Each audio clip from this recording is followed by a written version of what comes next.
नमस्कार CSK news में आप सभी दोस्तों का एक बार फिर से बहुत बहुत स्वागत है। दोस्तों आज हो गया 18 सितंबर, जो फटाफट ब्रेकिंग न्यूज़ निकल के आ रही है। दोस्तों एक एक करके जाने के दरअसल बड़ी खबर निकल के आ रही है। आपको बता दें कि फिंगर 4 पर लाउड स्पीकर लगाने के बाद झुका चीन। पूरी तरीके से भारत ने लिया बड़ा एक्शन। सिख रेजिमेंट और बिहार रेजिमेंट से डर के मारे कांप रहे हैं पीएलए। जी हाँ, बड़ी अपडेट निकल के आ रही है, इसके बारे में आपको बताएंगे। और उस बीच लद्दाख गतिरोध पर सरकार की दो टूक, सैनिकों को हटाने के लिए गंभीरता से काम करे चीन, वरना परिणाम भुगतने के लिए हो जाए तैयार। जी हां, संसद में आर पार के बाद कैसे सरेंडर हुआ चीन, बातचीत के लिए एनएसए अजीत डोवाल से मांगा समय। ब्रिक्स समिट के दौरान बड़ी अपडेट निकल के आ रही है। वहीं चीन को लेकर एक बड़ी स्ट्राइक मोदी सरकार ने किया है। चीन की वेबसाइटों को पूरी तरीके से ब्लॉक करना शुरू कर दिया गया है भारत में, इसके बारे में आपको बताएंगे। और इस बीच भारत ने चीन ने जिसके साथ दोस्ती की, पैसे के जाल में फंसाकर उसके पूरे देश पर हड़पने की मानसिकता रखी। मालदीव फंस गया है इसकी चपेट में,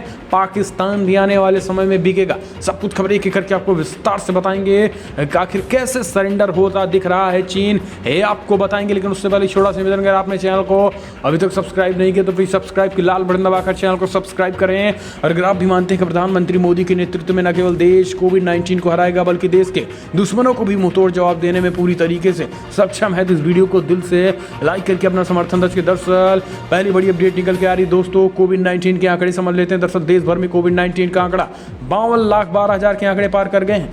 आपको बता दें कि मृतकों की संख्या 84,000 के आंकड़े पार कर गए हैं, जबकि स्वस्थ होने वालों का आंकड़ा 41 लाख के आंकड़े पार कर गए हैं। जबकि वर्तमान में एक्टिव केसेस 10,19,000 के करीब एक्टिव केसेस है। तो ये देश भर में कोविड-19 के आंकड़े हैं। हम चलते हैं अगली अपडेट लेते हैं। आपको बता दें कि चीन सीमा विवाद पर एक बार फिर से रक्षा मंत्री राजनाथ सिंह का ऐलान। भारत हर कदम उठाने को तैयार, झुकने नहीं देंगे देश का सिर। चीन के घर में घुस के अगर मारना हुआ तो भी हमारी सेनाएं तैयार। संसद के मानसून सत्र का गुरुवार को चौथा दिन था। रक्षा मंत्री राजनाथ सिंह पूर्वी लद्दाख क्षेत्र में चीन के साथ जारी गतिरोध के पर राज्यसभा में बयान दिया है। रक्षा मंत्री राजनाथ सिंह ने राज्यसभा में अपने दिए बयान में कहा है कि हम पूर्वी लद्दाख में चुनौतियों का सामना कर रहे हैं। हम मुद्दों का शांतिपूर्ण ढंग से हल करना चाहते हैं। हमारे सशस्त्र बल देश की संप्रभुता और क्षेत्रीय अखंडता की रक्षा के लिए हर पूरी तरीके से डट कर तैयार हैं। राजनाथ सिंह ने कहा है कि 15 जून को कर्नल संतोष बाबू ने अपने 19 बहादुर सैनिकों के साथ भारत की अखंडता को बचाने के लिए उद्देश्य से गालवान घाटी में सर्वोच्च बलिदान दिया। और ये बलिदान देश के 130 करोड़ की जनता कभी नहीं भूलने वाली। और इसलिए 130 करोड़ की जनता अपने देश की सेनाओं को पूरी तरीके से लबरेज है। ऐसे में चीन को मुंहतोड़ जवाब देने के लिए पूरी तरीके से हम तत्पर हैं। इस बीच हम चलते हैं अगली अपडेट लेते हैं। आपको बता दें कि फिंगर 4 पर लाउड स्पीकर पंजाबी गाने बजाने के पीछे सिख रेजिमेंट को खुश करना है, बिहार रेजिमेंट को खुश करना है। सिख और बिहार रेजिमेंट से डरा चीन। जानकारों का मानना है कि चीन पूरी तरीके से बौखलाया हुआ है, डरा हुआ है सिख रेजिमेंट से। जी हाँ, आपको बता दें कि लेसी की निगरानी कर रहे भारतीय जवानों को उकसाने के लिए चीन की सेना हर दिन कोई न कोई नया पैंतरा चल रही है। इस बीच आपको बता दें कि चीन पंजाबी गानों को चला रही है। इसके साथ ही आपको बता दें कि बड़ी अपडेट निकल के आई है, जहां पर बॉर्डर्स पे तैनात बिहार रेजिमेंट और सिख रेजिमेंट आईटीबीपी के जवानों के साथ पीपल्स लिबरेशन आर्मी पूरी तरीके से डरी हुई है। आपको बता दें कि खासकर सिख रेजिमेंट और बिहार रेजिमेंट से चीन इस कदर बौखलाता, इस तरीके से डरा हुआ है मानो कि अगर सिख रेजिमेंट और बिहार रेजिमेंट लग गया तो फिर दोबारा, जी हाँ, दोबारा चीन एलएसी की तरफ मुड़कर भी नहीं देखता है। और यही कारण है कि सिख रेजिमेंट को बरगलाने के लिए पंजाबी गाने चलाए जा रहे हैं। ऐसा आपको बता दें कि 1962 के युद्ध के दौरान इसी तरीके से बरगलाने की कोशिश की गई थी। लेकिन यहाँ पर आपको बता दें कि चीन को मुंहतोड़ जवाब और लथाड़ा लगाई जा रही है। और यहाँ पर पूरी तरीके से मुँह की खाती हुई चीन दिख रहा है, क्योंकि यहाँ पर इंडियन आर्मी में सारी देश भर की रेजिमेंट को लगा दिया गया। हम चलते हैं अपडेट लेते हैं। लद्दाख गतिरोध पर सरकार की दो टूक, सैनिकों को हटाने के लिए गंभीरता से काम करे चीन, वरना खतरनाक होंगे अंजाम। फिर उसके बाद चीन पूरी दुनिया में फिर रोता फिरेगा। पूर्वी लद्दाख में वास्तविक नियंत्रण रेखा पर अप्रैल महीने से भारत चीन के बीच सीमा गतिरोध को लेकर दोनों बीचों के सैन्य और राजनीतिक स्तर की वार्ताएं होने के बाद भी अब तनाव कम होने का नाम नहीं ले रहा है। लेकिन इस बीच आपको बता दें कि इंडिया की तरफ से चीन को एक खुली चेतावनी विदेश मंत्रालय की तरफ से दे दी गई है। और यह आखिरी अल्टीमेटम बताया जा रहा है। कहा जा रहा है कि लद्दाख गतिरोध पर सरकार की दो टूक चेतावनी है, सैनिकों को हटाने के लिए गंभीरता से काम करे चीन, वरना परिणाम भुगतने के लिए तैयार रहे। आपको बता दें कि रक्षा मंत्री ने संसद से भी अप्रूवल मांग लिया है। संसद ने भी पूरी तरीके से इंडियन आर्मी के साथ 130 करोड़ की जनता और देश की संसद के सदस्य पूरी तरीके से साथ खड़े हैं। ऐसे में चीन को तो अब झुकना ही पड़ेगा। यही कारण है कि चीन के सुर भी बदले नजर आ रहे हैं। हम जानेंगे अगली बड़ी अपडेट में, लेकिन उससे पहले एक अगली बड़ी खबर लेते हैं, जहां पर आपको बता दें कि चीन के दोस्त के लिए महासंकट बना। चीन के कर्ज का पहाड़ बन गया है गुलाम। जी हाँ, आपको बता दें कि बेल्ट एंड रोड प्रोजेक्ट के नाम पर पूरी दुनिया को कर्ज के जाल में फंसा रहा चीन अपने मकसद में सफल होता दिख रहा है। श्रीलंका के बाद अब भारत के एक और पड़ोसी देश जो अभिन्न मित्र मालदीव चीन के कर्ज के पहाड़ तले दबता चला जा रहा है। मालदीव सरकार के मुताबिक देश पर चीन का लगभग $3 अरब का भारी भरकम कर्ज हो चुका है, वो भी तब जब मालदीव की पूरी अर्थव्यवस्था करीब $5 अरब की है। कोरोना संकट में अब मालदीव को डिफाल्टर होने का डर सता रहा है। बीबीसी की रिपोर्ट के मुताबिक मालदीव की पूरी अर्थव्यवस्था पर्यटन पर निर्भर करती है। कोरोना वायरस संकट की वजह से मालदीव पर्यटन सेक्टर में बेहद भयंकर गिरावट आई है। ऐसे में मालदीव को लेकर अब चीन द्वारा दिए गए पैसों को चीन लगातार दबाव बना रहा है। ऐसे में मालदीव अगर नहीं दे पाएगा तो आने वाले समय में चीन मालदीव के ज़मीनों पर कब्जा करेगा, इसके साथ ही उनकी ज़मीनों को अनाधिकृत तरीके से यूज करेगा। अब आप समझ सकते हैं कि आने वाले समय में पाकिस्तान का क्या होने वाला है, ये तो समय ही बताएगा। हम चलते हैं अगली अपडेट लेते हैं। आपको बता दें कि भारत ने एक बार फिर से किया चीन पर स्ट्राइक। कई वेबसाइटों को पूरी तरीके से ब्लॉक किया, नहीं है कर पाएंगे एक्सेस भारत में। टेलीकॉम विभाग ने चीन की नेशनल ब्यूरो ऑफ स्टैटिस्टिक्स की अंग्रेजी वेबसाइट को भारत में बैन कर दिया गया है। केंद्र सरकार की तरफ से यह फैसला पूर्वी लद्दाख में सीमा पर चल रहे तनाव के बीच लिया गया। हालांकि इस बीच चीन से संचालित की जाने वाली ग्लोबल टाइम्स और सरकारी न्यूज एजेंसी सिन्हुआ को भी अभी से ही एक्सेस किया जा सकता है। इस वेबसाइट को खोलने पर एक मैसेज लिखा आ रहा है। आपके द्वारा अनुरोध किए गए URL को भारत सरकार के टेलीकम्युनिकेशन डिपार्टमेंट के निर्देशानुसार ब्लॉक कर दिया गया था।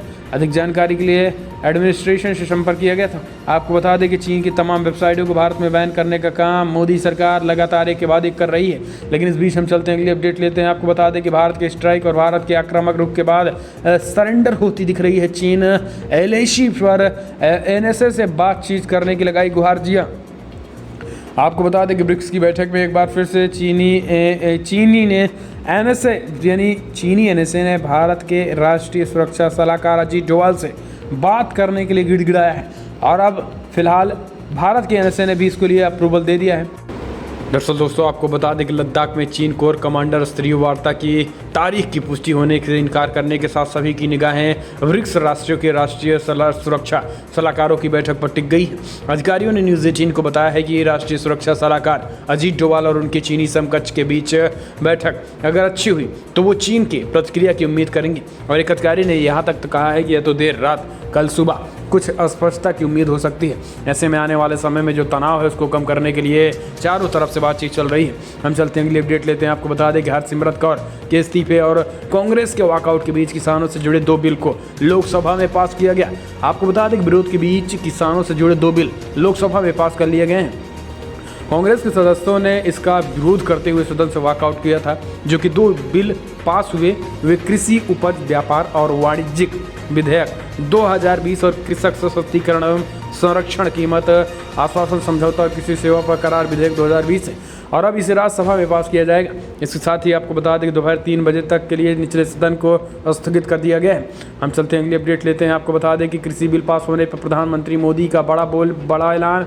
बोले किसानों को भ्रमित करने में बहुत सारी शक्तियाँ लगी हुई हैं।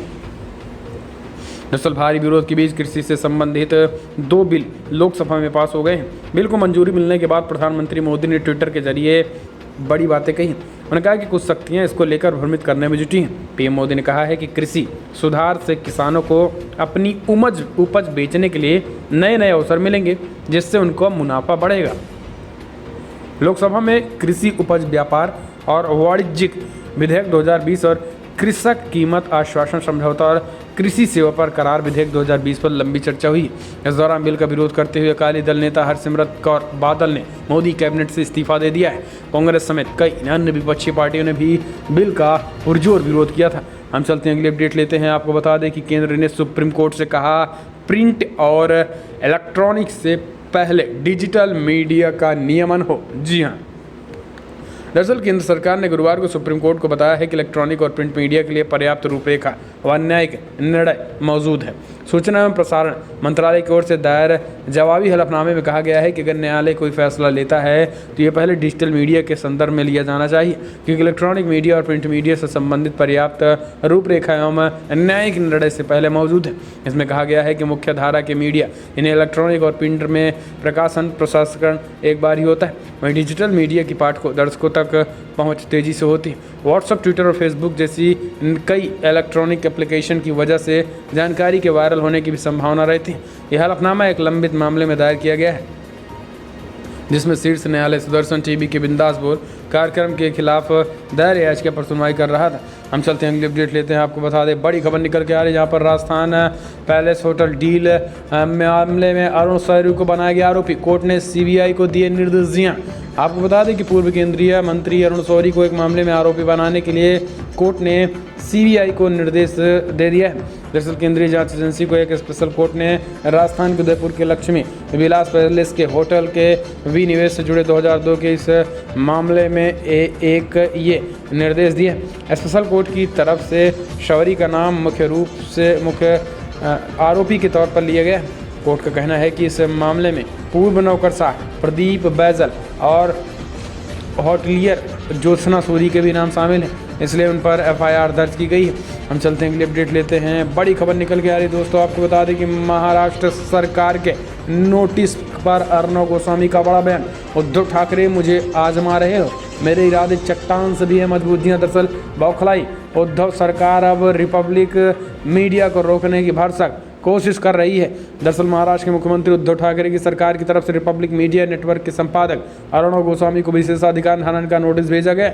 नोटिस को लेकर अपने टीवी चैनल पर अर्णव गोस्वामी ने उद्धव सरकार पर हमला बोला है। उन्होंने उद्धव सरकार को एक संदेश भेजा और कहा है कि अगर आप मुझे आजमा रहे हैं तो सुन लीजिए, मेरे इरादे फौलादी हैं। टीवी शो के दौरान भी अर्णव ने कहा है कि उद्धव ठाकरे जी, आप हमें जज नहीं कर सकते हैं, मेरे इरादे फौलादी हैं, चट्टानों से भी ज़्यादा मजबूत है, और आप हमें नोटिस भेजकर डरा नहीं सकते हैं। सोनिया सोना पूरी तरीके से कान खोल कर सुन ले, 1 इंच भी नहीं हटने वाले हैं पीछे। सुशांत सुसाइड केस का मुद्दा हो या महाराष्ट्र की जनता से जुड़ा एक एक मुद्दा उठाते रहेंगे और उद्धव सरकार को यूं ही घेरते रहेंगे।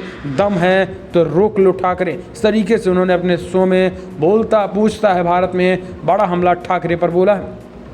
हम चलते हैं अगली अपडेट लेते हैं। आपको बता दें कि केंद्रीय गृह मंत्री अमित शाह एम्स से मिली छुट्टी, अस्पताल से ही किया था जलापूर्ति योजना का शिलान्यास।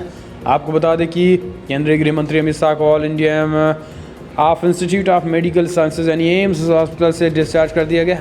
शाह कोरोना से संक्रमित होने के बाद ठीक हो चुके हैं, वो चेकअप के लिए हॉस्पिटल में भर्ती हुए हैं। आपको बता दें कि हॉस्पिटल में भर्ती रहने के दौरान ही उन्होंने जलापूर्ति योजना का शिलान्यास किया था। वह 12 सितंबर को अखिल भारतीय आयुर्वेदिक संस्थान एम्स में भर्ती हुए थे। एक अधिकारी ने बताया है कि गृहमंत्री को अस्पताल में छुट्टी दे दी गई है। इससे पहले दिन में शाह ने वीडियो कॉन्फ्रेंस के जरिए गुजरात में अपने निर्वाचन क्षेत्र गांधीनगर में एक कार्यक्रम को संबोधित किया था। शाह 55 साल के थे। 2 अगस्त को ट्विटर पर कहा था कि कोविड-19 से संक्रमित हो गए हैं। आपको बता दें कि वो उपचार के लिए वेदांता हॉस्पिटल में भर्ती हुए थे और ठीक होने के बाद उन्हें छुट्टी दे दी गई थी। शाह 18 अगस्त को कोविड-19 के बाद ही देखभाल के लिए एम्स में भर्ती हुए थे। हम चलते हैं अगली अपडेट लेते हैं। आपको बता दें कि महंगा होने जा रहा है आपका ट्रेन टिकट। 1000 से ज़्यादा स्टेशनों पर देना होगा यूजर चार्ज। रेलवे से सफ़र करने के बाद अब आपको ज़्यादा पैसे खर्च करने पड़ सकते हैं। रेलवे बोर्ड के चेयरमैन सीईओ विनोद कुमार यादव ने जानकारी दी है कि एयरपोर्ट के लिए वसूले जा रहे यूजर चार्ज की तरह कुछ रेलवे स्टेशन के भी यूजर चार्ज लिए जाएंगे। इस दौरान बीते नीति आयोग सीईओ अमिताभ कांत ने कहा है कि प्राइवेट ट्रेनों का किराया मार्केट के हिसाब से लिया जाना तय किया गया है। पैसेंजर को वैल्यू एडेड सर्विसेज भी मुहैया कराई जाएगी, इसलिए कुछ एक स्टेशन 10-15% स्टेशनों पे यूजर चार्ज के लिए लिया गया है। तो ये बड़ी अपडेट निकल के आ रही है। हम चलते हैं अगली अपडेट, बड़ी खबर लेते हैं। आपको बता दें जहाँ पर दिल्ली हिंसा मामले में कोर्ट ने आरोप पत्र पर लिया संज्ञान। 21 सितंबर को होगी अगली सुनवाई। जी हाँ, आपको बता दें कि दिल्ली की गड़कड़डूमा कोर्ट ने उत्तरी पूर्वी दिल्ली हिंसा मामले पुलिस द्वारा दायर आरोप पत्र पर संज्ञान लिया।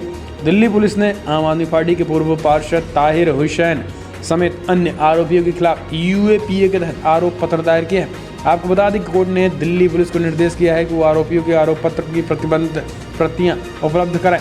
मामले में अगली सुनवाई 21 सितंबर को होगी। कोर्ट ने निर्देश दिए हैं कि सभी आरोपी अगली तारीख यानी कि 21 सितंबर को अदालत में पेश हो जाएं।